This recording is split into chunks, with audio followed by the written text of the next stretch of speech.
Hi there. Welcome to another presentation of the Globe Sound Healing Conference. Now we have Barry Goldstein. Hi, Barry. Hey, David, how are you, man?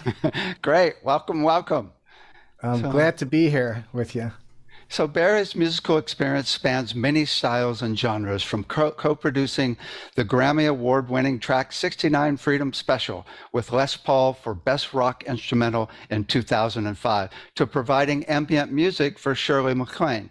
In addition, he's composed and produced music for television, film, major record labels, and top 10 recording artists. Barry's music is being used in hospitals, hospices, cancer centers, and medical practices. In addition, Barry has worked with the father of biohacking, David Asprey, and reached the Billboard Top 10 New Age albums with New York Times bestselling authors Dr. Joe Dispenza, Dr. Daniel Amen, Neil Donald Walsh, and Anita Moorjani. As a speaker, Barry's presentations have been audience favorites from medical grand rounds to national medical conferences.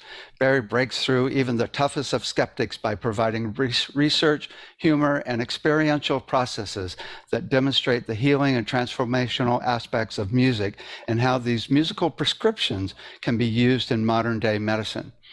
His best-selling book, The Secret Language of the Heart, has become a go-to manual for utilizing music beyond art and entertainment. It provides more than 50 groundbreaking studies that assist the reader in using music to improve health and quality of life.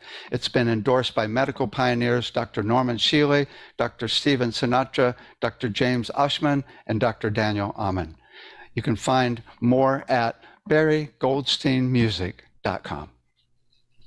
Welcome, welcome. Well, thank you. Sounds like a lot, man. I guess Yeah. I've been Oh, I guess I've been doing some work over the last oh couple my of God. years. Yeah, you're not bored, huh? You know what? I'm never bored. That's I that's don't even. that's the greatest thing. I don't Yeah. know what it means. So, what have you been up to lately? I'm always deeply immersed in creative flow, and that's I think why I do this, and is to that's the state that I love to be in within this room, and within these tools, and having sound is kind of like the canvas for me, where I like, that's my sweet spot. And if I'm not creating every day, then my wife says I can tend to be a little bit cranky. She knows when I haven't created, because that's what really brings me happiness, and that's really my meditation, my meditative and my spiritual practice as well, is just connecting and bringing music through. So a lot of my life gears around that. And, then of course we all have other aspects. What do you do when that music's created and where it goes? And collaboration has been a big part of my world as well, because I think we're in a time where collaboration and synergy are really necessary to get these messages out there on a larger scale. So that's really where my focus has been, is how can music magnify mission in the world? And that's really what I realized. If I had to summarize it in very few words, that's what my mission is: music to magnify mission. Cool. Well, that leads us to the next big question. If you had all the money in the world, how would you amplify that?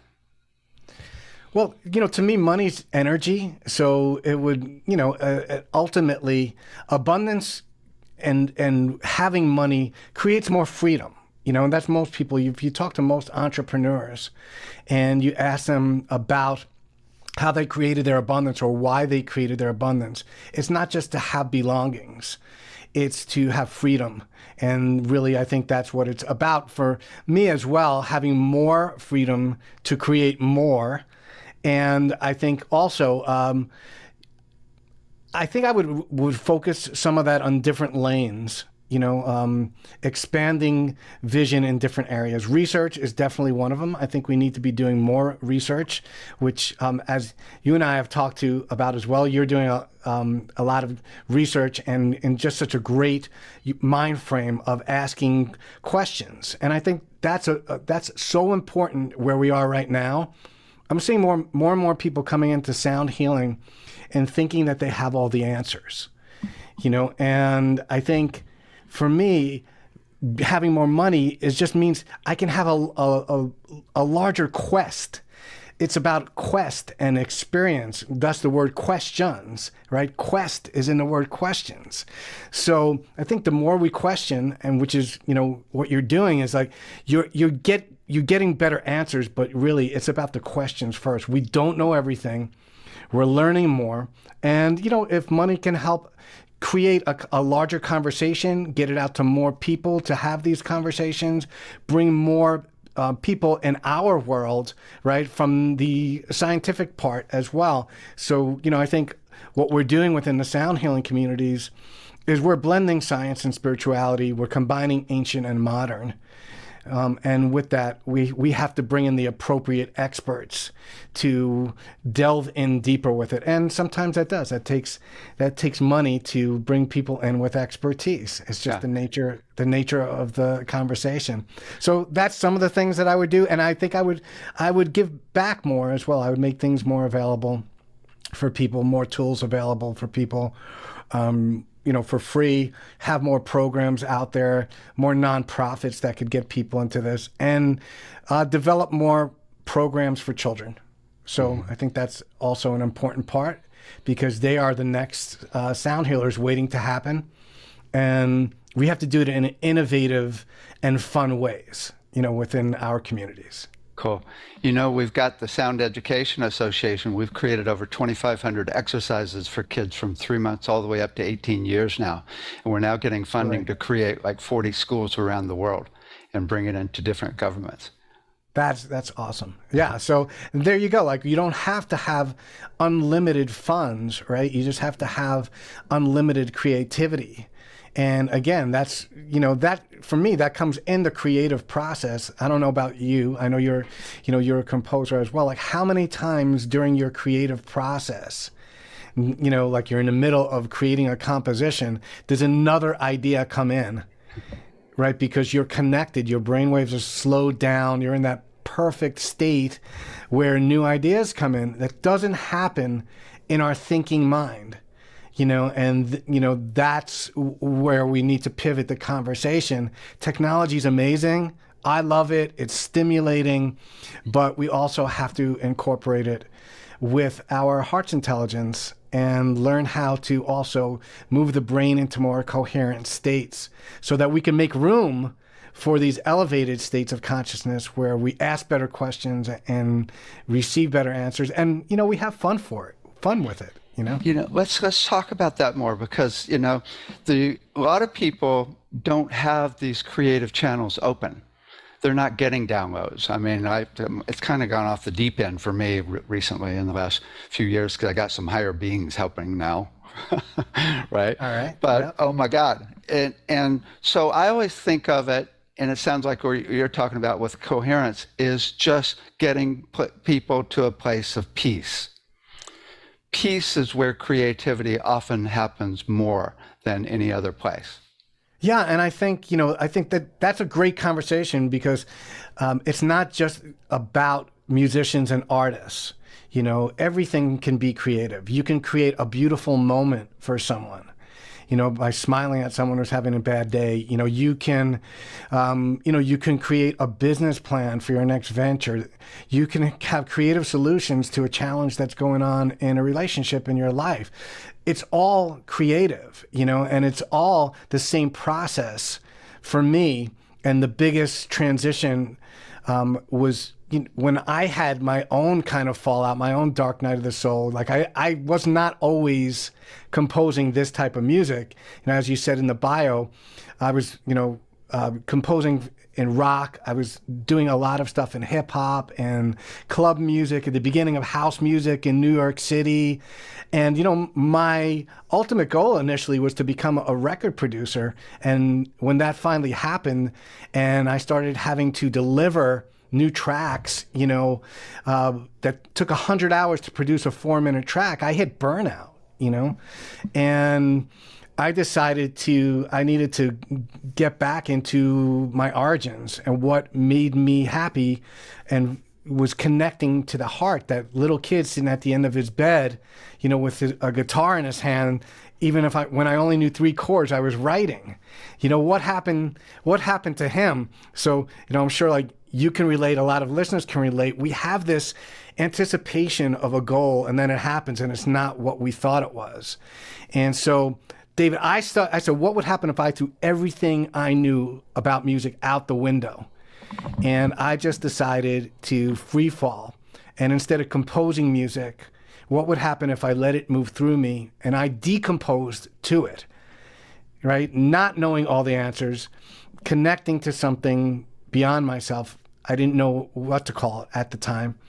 And the only research I had done at that point was I knew that our heart at a relaxed state beats between 60 and 70 beats per minute.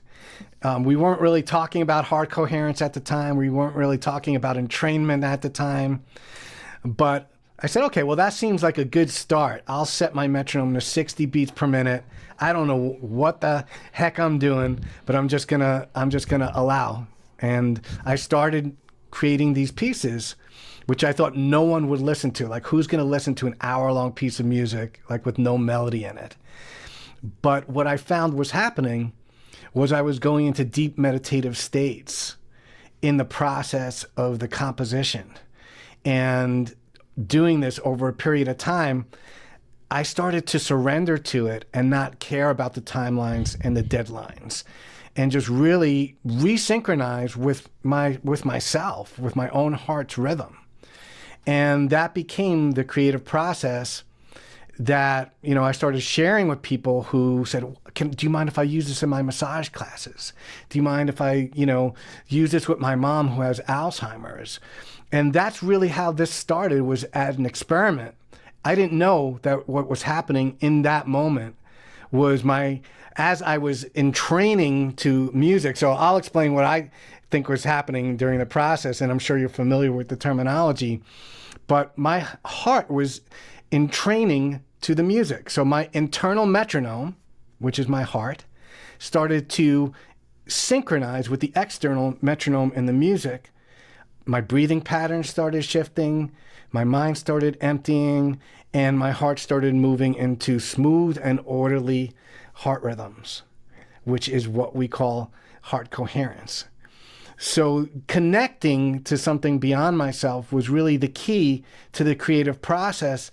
And later in my process, what I realized was that this can be in anything we do, not just a composer. But what would happen if I really put intention behind this and I began to invite that same source into everything that I create? And really starting a cognizant ritual of that, which, if you're a sound healer and you're watching this, there's a lot of components that go into a healing piece of music. And one of them is definitely frequency. But I think what we're not talking about is music as a carrier of information, where it's carrying my intention and my emotion. And even the people who are in the room with me are getting recorded at subtle levels into this piece of music. So when I invite, let's just say I'm calling this intelligence, this source energy, or the universe, or the Christ energy, whatever you want to call it. I now am comfortable calling it God, but I say not the character that is necessarily portrayed in the Bible per se, but that's what I call what I'm connecting to, source. That divine energy. And I invite it in every time I'm sitting behind the keyboards. Would you like to create with me? And after a while, it's just become second nature. So that it's like an open invitation. I don't really have to ask anymore, because as soon as I put my hands on the keys, I'm moving to another place. And how did it happen? Yeah. What was the first? When was the first time that source started coming in? Well, I think it was within that, that whole experiment within, the 60 beats per minute and just letting it go through me.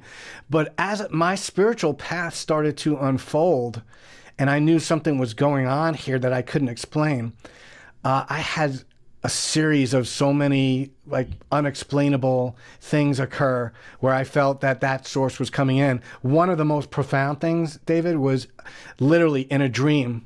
I received a song called Through the Eyes of God. And the melodies, the verses, and I was shown the law of oneness, that, you know, we are all connected and somehow everything that we do affects something else. I wasn't shown it through the eyes of a human. I was shown it as a blade of grass. So I was a single blade of grass experiencing the rain, the mist, the clouds. And I woke up in tears, and also woke up with writing it down, because at the time, like, we didn't have the technology we did. I was writing down the words, and literally I left myself a voice message on my machine to make sure that I wouldn't forget the melodies at the time. You just reminded me, I rarely dream about music. And last night I dreamed, I woke up with a song in my head. Wow. I can't remember. Well, we were meant to have this conversation. I know, it's really funny. Okay, we were meant to have this conversation. So yeah. What I do, let me share. I think you'll find this interesting. So what I'll do is I'll decide on a specific intention, like my song "Unconditional Love." You know, I meditate on that energy of unconditional universal love and embody it completely.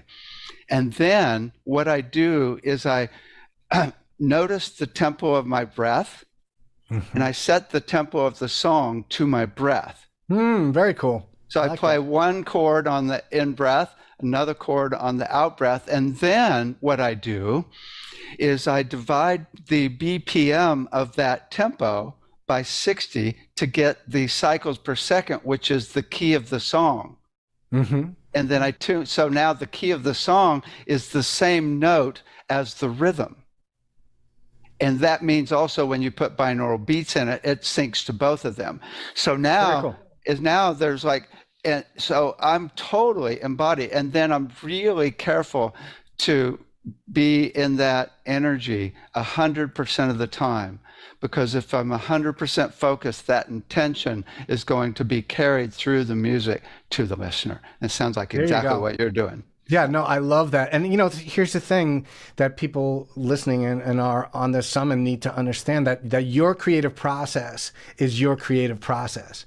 It's not the same as mine, right? But both of them, what was the common thread within that was that, and the same thing with me, I'm not going to come into this room unless I'm in the right state and my intention and emotion are aligned. So that's what you need to understand. This is a sacred process. It's not just a matter of mathematics, and it's not just a matter of, you know, of technique either. You know, you have your own soul signature sound that you're going to bring through. That's not David's and it's not mine, but that your information is going to be carried into the music, and that carrier becomes a field of its own outside of you. Like, once you release this song into like the general public and to listeners out there, it takes on an energy that's carrying that information and amplifies it outwards.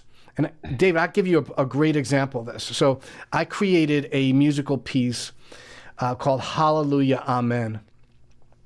And it's like an epic, it's more of an epic piece, a very, very heart-opening piece. My intention was, what would happen if we celebrated the divine and the prayer was answered even before the prayer was asked. So in other words, it's already done, right? The healing is already achieved. The prayer is already answered, because that alignment is so powerful. So that was a piece, and it incorporated the energy of the Divine Mother, a lot of lower frequencies to connect you to the earth, some beautiful ethereal, like heavenly energies to, you know, to work with the coherent, you know, father energy and our brain states as well, to delve out of the mind, thinking mind. So that piece ended up being used by Dr. Joe Dispenza at his retreats for his healing community. He has a community called the Coherence Healing Community. He didn't know that that was my intention of the piece.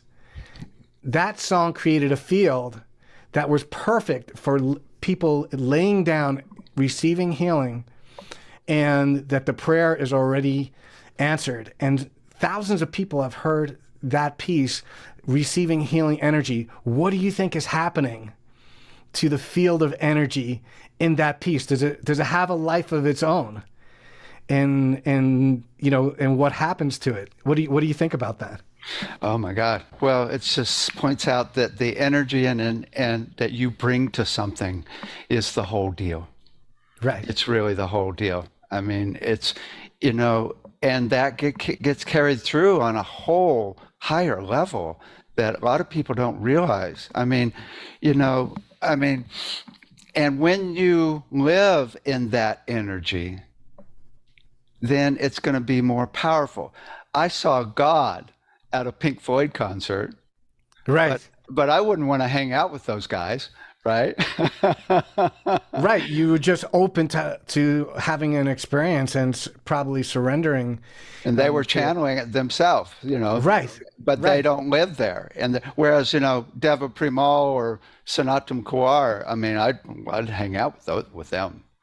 Right, right, but that's the whole thing, right? it. That creative energy that we're talking about is not just available for us, right? It's available for everybody. So inviting it into everything that you do. If you're doing a business plan, invite the divine in with you, whatever you call it. Invite it into the process, and put yourself in a space where you're emptying out your mind more and you're connected to your heart. So I think that kind of brings in another part of the puzzle of this for me, and why I love talking about like the role of music and heart and brain coherence is because we have access to these points within our physical body, and for me, if you want to have a conversation and you want to move into that space where you can be in that space of love, like you said, like you want to stay in that space of love. You don't want to move out of it, right? That's not just a mental state. That's a heart awareness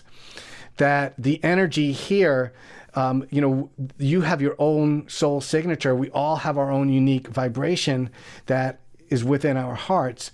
And if you want to have a conversation where you're not just communicating to it, but you're also listening back, and that's what happens when you move into these states of coherence, that you begin to have physical benefits. Like, first of all, you're moving into parasympathetic state where your body is going to heal much more, more easily, because it's in a conducive state where you're resting and digesting and all the amazing things that happen in the physical body. But your intuitive skills are going to sharpen as well. And, HeartMath talks a lot about that the benefit of this conversation and heart coherence is that you're going to be more intuitive. You're going to have the opportunity to have these amazing conversations. But it starts with ritual, the same way we walk into the studio and we're not saying, oh, I'm going to compose a piece of music today. I'm going to put this out on Spotify and I'm going to share it with my 100,000 listeners. That's all good, but it starts with a sacred ritual. I walk through, yeah. Good. I want to add something to that. Sure. I'm thinking about, so ever since you said the 60 beats per minute, Mm-hmm. I bet you that is your average of your heart rate and brainwave rate. Probably is. Right? Because I remember when I was doing my music, it was 54, and I played with different rhythms until it's like, okay, that's the one that feels right. And it's so easy. Even if people are creating music, you can just play with it and find it very quickly with a metronome. But if you're doing a live sound session on somebody, you can totally, or doing a sound bath, all you do is just play a little faster, a little slower until you find what feels just right for you. Right, and the person. Absolutely. Or you could do it for the person. Right? Exactly. Yeah, absolutely. I mean, sometimes, if I have a really, busy day and I'm in like high beta, you're absolutely right. Like I go way below 60, I'll go into like 40 beats per minute just so I can really slow down. So it's about meeting yourself out, and that's perfect because you have to listen to your body, right? And you have to listen to your criteria. And again, let's come back to that because I don't want to miss that. That's really, really important. But the access point of that is first placing your hands on your heart. And, this is like, if you think about, David, like if you were really intimate with a person and you said to them, is it okay if I put my hand on your heart, right? They would have to feel really safe with you to allow you to place their hands on the heart, because the heart's such a sacred thing to touch and engage with. And that's the energy that you really have to ask yourself. Is it okay for me to place my hands on my heart, like you were asking someone else for permission to enter into your field and into your space? And I could even feel it, like, do this with me and a little bit as well. Just place your hands on your heart, and for a moment, just allow yourself to feel your life force moving through you. Allow yourself to feel your own heartbeat.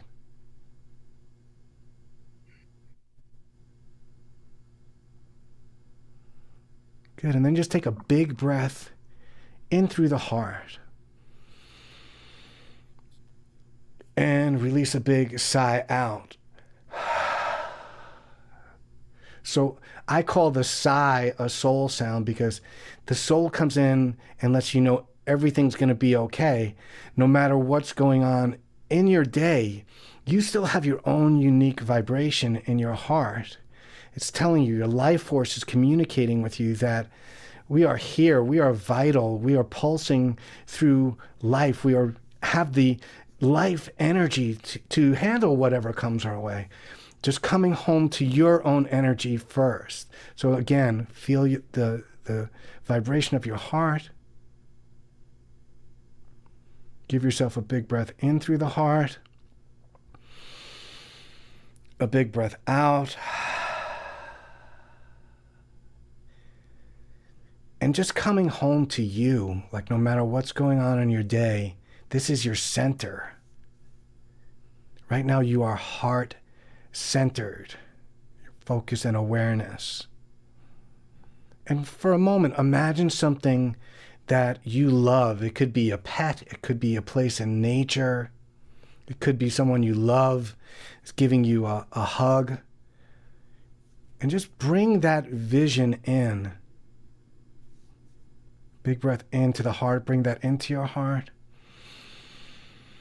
Feeling the energy expanding as you're breathing out.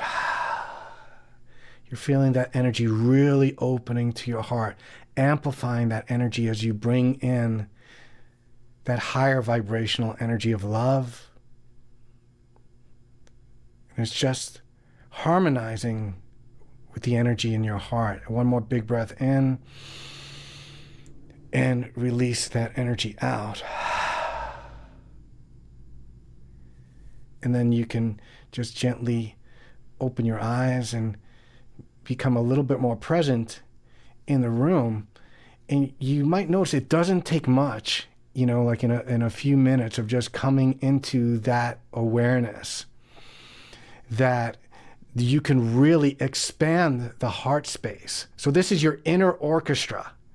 So if you can listen at this subtle level, right? You're listening very minutely to the sound of your heart, the sound of your breath. Imagine if you use this as a practice. How would that change how you listen to music, right? So music's not just something that's happening to you, it's something that's happening in you, and it's engaging with your physical body. So this is a great thing to do before you listen to a piece of music. Like I might say, David, you have to listen to this piece of music. You're going to love it. And instead of just, taking my word for granted that you might have your own things going on today, it might not be great for you. How does that piece feel in your body? It's doing the same exercise, right? Placing your hands on your heart as you listen to the piece of music. Does it make you feel expansive? Like where you're on top of a mountain and that energy is coming in? Or does it make you feel contracted, like you're protecting yourself a little bit on a cold day? And you can decide, you become your own sound healer, decide what works for you based on your energy. And to me, that's one of the biggest benefits of heart coherence, is that intelligence is communicating to you when you move to those smooth and orderly rhythms. It's not just benefiting your physical body, which is great, but it's also really tapping you into what is sound medicine for you in terms of your world.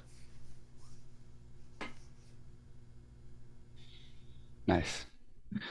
So you want to do some music in this space?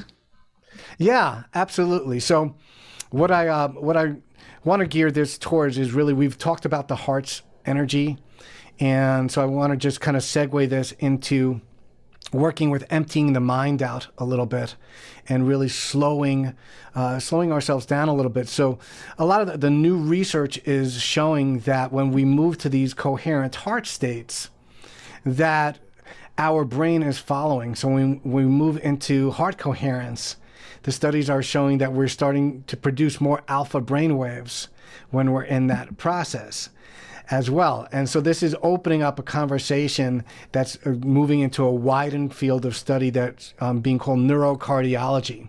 So that relationship between the heart and the brain is something that is becoming very interesting within research now as well. So as we move into these more heart-opening states together, just allow yourself to slow down, to empty your mind out, while you hear this, and give yourself an opportunity to move into a state of kindness, gratitude, compassion for yourself, because that is where these elevated emotions work with bringing the heart into coherence, as well as the music that's being targeted towards your heart at a more relaxed state.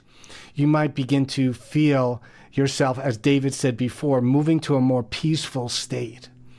And you might want to ask your heart a question in that space of something that maybe that you've been working through in your week, or something that's right in front of you that you've been working through. This could be the perfect time for you to do that. So I have no plan of what's coming through.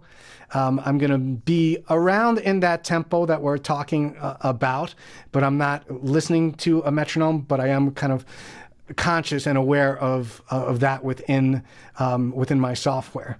So again, just allow yourself to receive. It might take me a moment or two to turn around and get situated. So I invite you to just close your eyes. And if it feels good to you, place your hands on your heart. You can invite that source in to be with you in whatever you're about to create. And I'll let you do that on your own as I center myself and take a moment as well to connect to this beautiful energy that we're going to bring through together.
And just giving ourselves a big breath in through the heart, integrating that energy.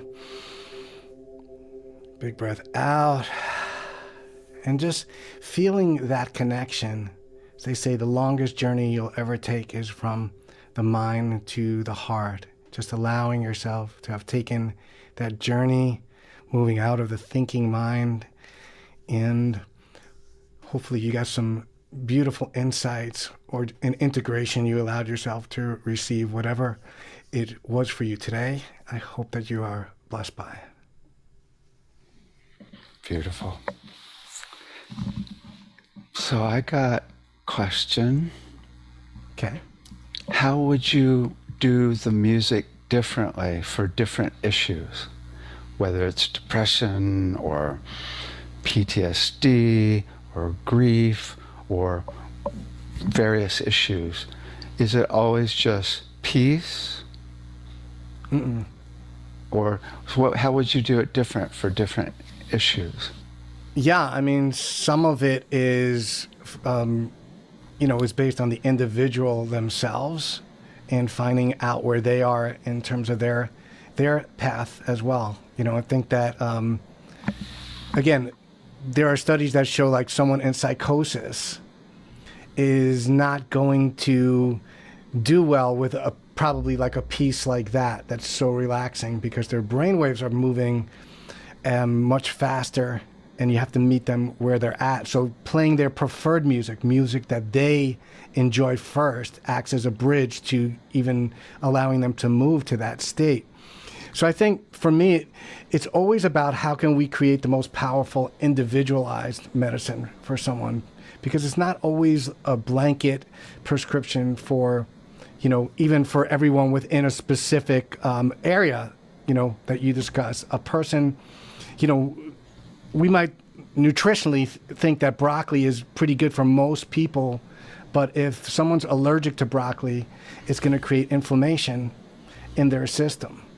So I think looking at every case as an individual one is where the power in the medicine comes, because, it's not just the music, it's the dosage as well. Again, if we use that as an analogy, like prescriptions, sometimes it's what's the minimal amount that can create the most benefit, not the maximal amount. So I think there's just a lot of questions that come into play, when we're moving into different areas. There's certain things I would add, because we've got the Medical Sound Association now, and we've got over 1,000 doctors and sound therapists that have created treatment plans for 25 different issues, really detailed treatment plans, and have been working with hospitals and such as well. And the first thing I think is for depression, if it's too mellow, it depends on how fragile they are, so it's going to be different. Right. But if it's too mellow, they may never get out of bed. Right. You need to build to something more activating for people with depression. And I've got 3 different CDs that actually get quite activated. Right. And then it's interesting, for some people, if somebody's got a panic attack, I mean, you got to be really simple. Right. Really simple. And again, David, I mean, sometimes asking more questions is where you get the insights as well. And music's a communicator of their emotions as well. And that's why preferred music is being so much more studied now. Like how people's music that they listen to is working for them. Like even in Alzheimer's patients, creating playlists that person used to love, that music is creating neuroplasticity and accessing memories that you couldn't do by traditional language. So asking a person, who's depressed, play me some of the music that you like to listen to. Or, someone who's having challenges sleeping at night. How much more information can you get so that you can know where to go with it? And so I think personalization is a big part of it. And I agree, there are some guidelines and things that we know, that are going to be more efficacious. Like for sleep, in general, you don't want people to be listening to music with lyrics Or before high sleep. frequencies at all. Right. It's low and slow, right? And minimalistic in terms of melodies, because the more melody we hear, we move into our analytical mind. Same with lyrics. So I think there are guidelines, and those are probably the things that you guys have done so well at in terms of what you're talking about incorporating. And, I think there's always a starting point. And as we learn more and we get more information, we just keep fine tuning and tweaking. But it's an exciting time to be alive in this area because, 20 years ago, you saw one or two studies on PubMed. Now you're seeing lots of studies, like you're seeing studies on Kirtan Kriya and how it's working with Alzheimer's patients. You're seeing, the how Om creates limbic deactivation in the brain with fMRI studies. So, we're catching up. Science is catching up to spirituality. It's not. It's not the other way around. What we're doing with our dementia center that we work with is we not only find the music that they love, but we've got about 100 songs that are new agey, right? Or sound healing that we play for them and create the playlist out of those. Because some of them, there's a lot of music on what you do. It's like, we're talking a whole nother level that gets you really high. I mean, even like Tom Kenyon, right? Right? And so we're playing like a full range and creating a new playlist of music that will take them even higher. Okay, so this is a big question. Okay. What do you think? I mean, is there anything to do, because I've been thinking about, I'm actually doing a presentation for the NAMM conference. Oh, awesome. On the healing effects of music this year, which is the first time they've ever had How it. great. That's awesome. Yeah. And so I've Congratulations. really been thinking about it a lot. And also I'm adding this section to my book. So what is higher consciousness and how can we access it with music? The first is love, right? I mean, love is, if you can go to universal love as instead of just regular love, oh my God, right? But how would you say that? To me, the higher consciousness is connecting with something beyond ourselves. And call it whatever you like, whatever your practice may be.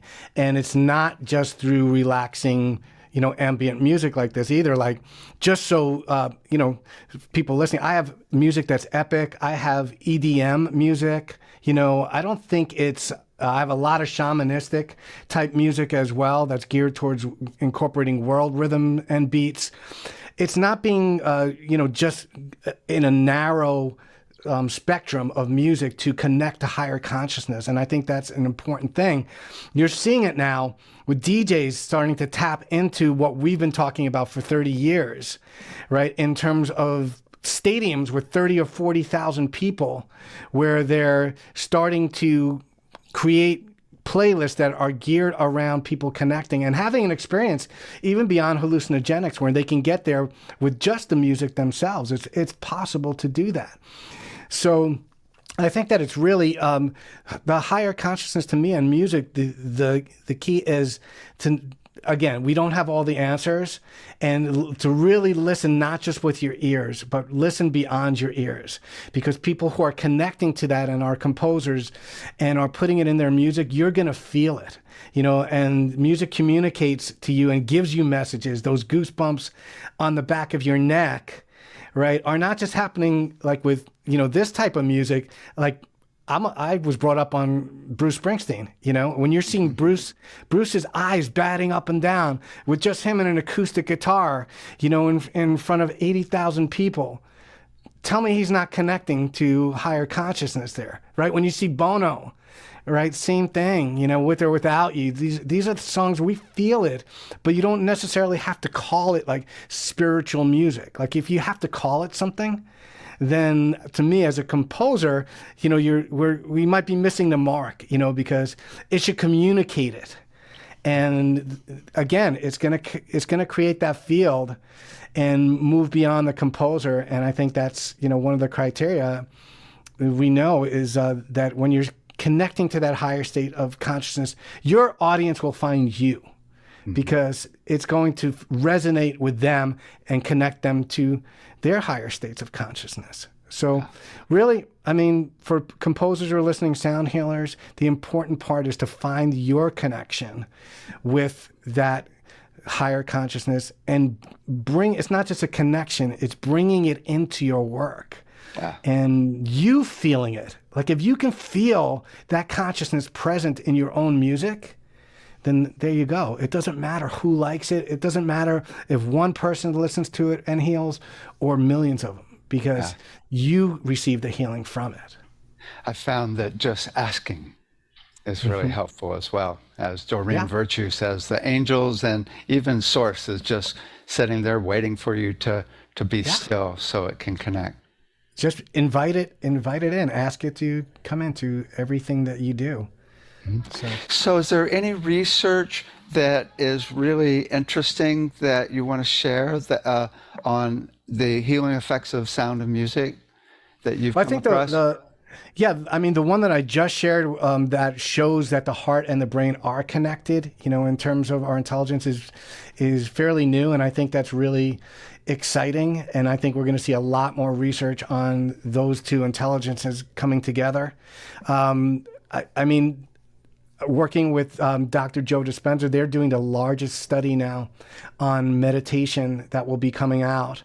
And it's thousands of participants, right? They're measuring everything from brain waves to, salivary intakes, blood tests, right? And all of the meditations are with music, so I think there's a combination of where music and message come together, those effects that we're starting to see with music and meditation are going to be very impactful in lots of areas, very objective findings, immune system, improvements, and really the physical body showing enormous benefits. And that ultimately is what's going to catch the attention of more research. Unfortunately, we wait for things to show up in the physical body before we really give it our attention. But as we know in our world, it's mostly, that's usually the last place that something shows up after something has been emotionally blocked or mentally blocked or even spiritually blocked, over and over again. We start to become detuned, or out of tune and not in a state of harmonicity. So, but even the study with the Satanama, the Kirtan Kriya that was has come out over the last couple of years showed like enormous lengthening of telomeres, just from this a 12-minute practice a day. In terms of what it's doing. So, what I'm really excited about is more actually categorizing. And, I wrote the main book and recording. I categorize all the musical components in a production. And to actually then go through and work with the different components and the way the components work together. And I've got a good idea how to begin to really refine the music for specific issues. So, we're looking at creating a database where you can actually track this over time for you. So you could try, like 1,000 different types of music and then categorize the parameters within those. And then even the category of the combination of everything that you can't really categorize, right? And there's also the overall flow, because then we could get very specific instead of just testing this music for a bunch of issues or seeing what this music does, actually doing and refining the music for the different issues. I wholeheartedly agree with you.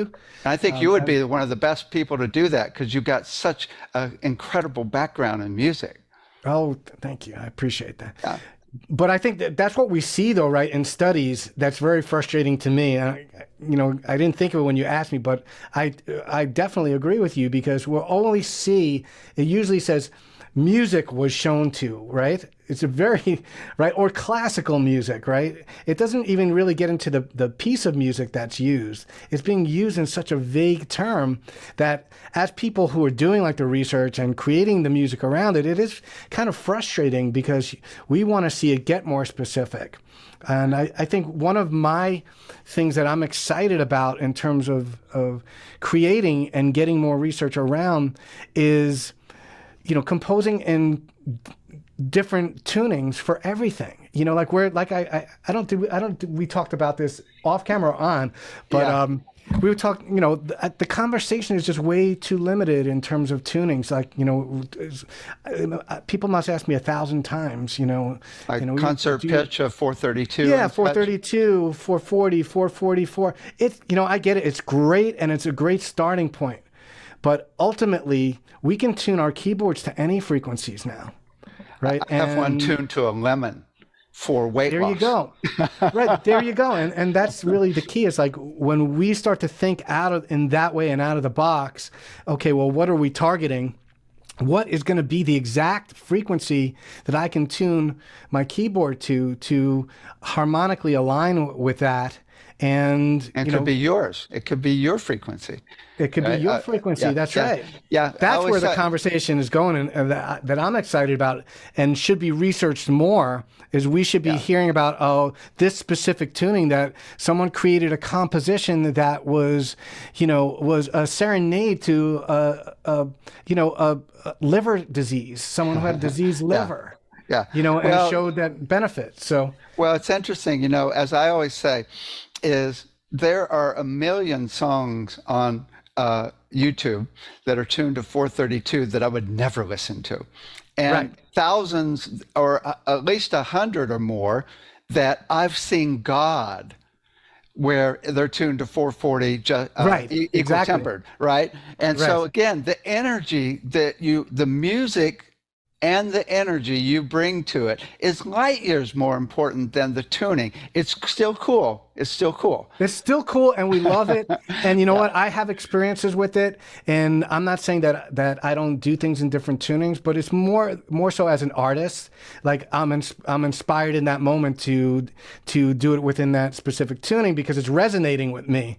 Not because when it becomes dogma, then we're moving back into the same areas as we are in prescription medicine, when we're just blanketly describing something that's going to be a panacea, for everyone. So I think you're right. And how many healings have I had to songs in 440 where I've where I release grief for my mom passing, right? Listening to Chopin's Nocturne, and E flat, or her favorite song by Tom Jones.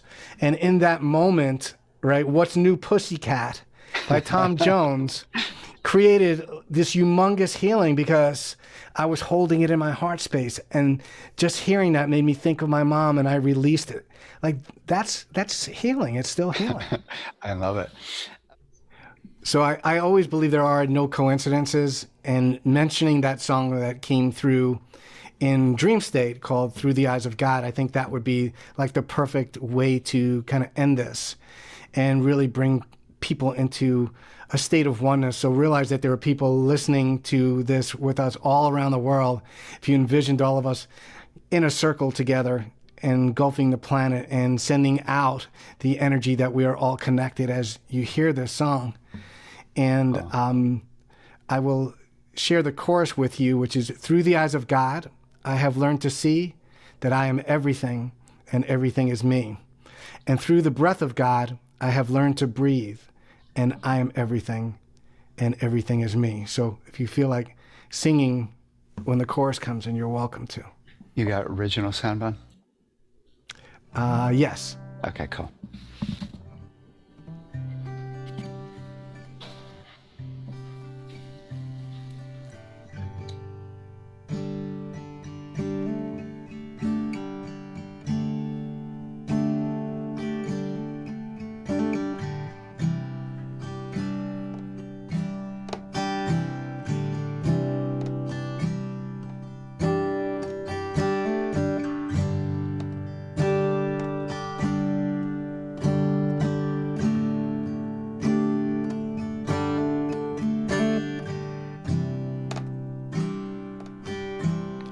I woke up from a dream.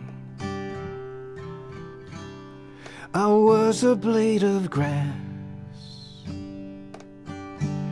I felt a miracle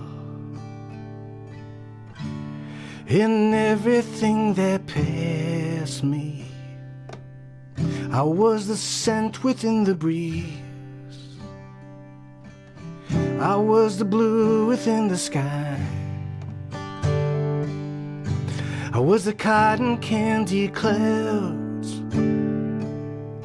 I was everything alive. And through the eyes of God, I have learned to see that I am everything,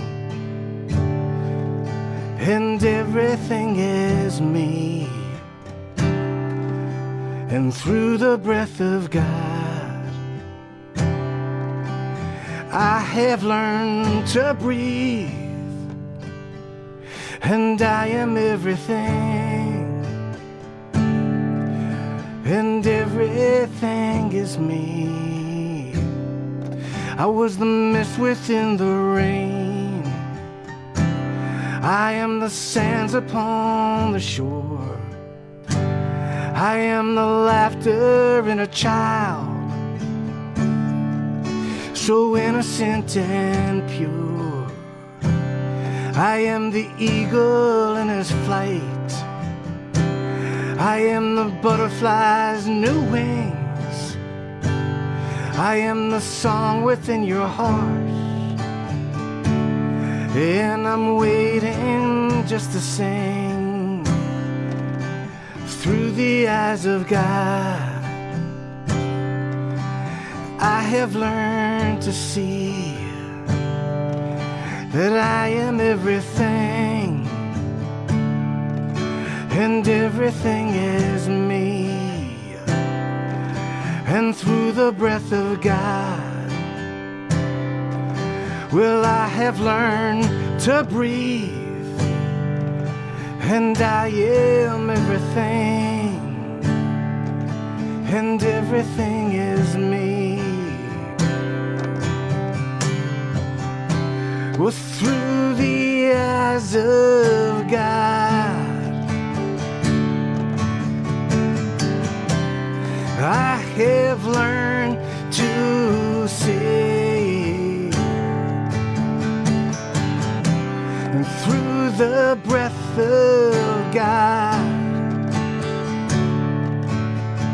well, I have learned to breathe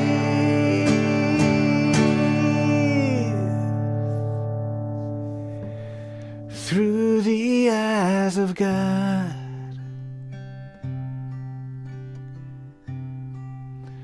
Well, I have learned to see that I am everything,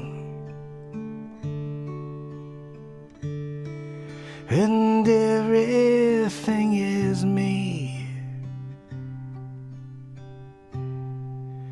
Through the eyes of God,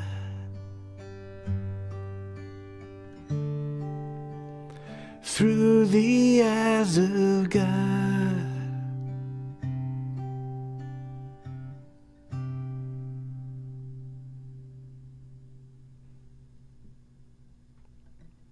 So just bring that into your heart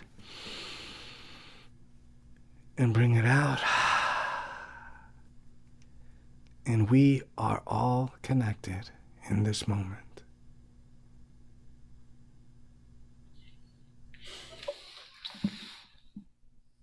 I think there's nothing more to say than thank you. My pleasure. Thank you for having me, David. Thank you for all the amazing work you're doing in the world and how you're sharing this. You too. And great catching up with you. Sending you big love, big hugs to all our viewers, and have an amazing, blessed day. Thanks.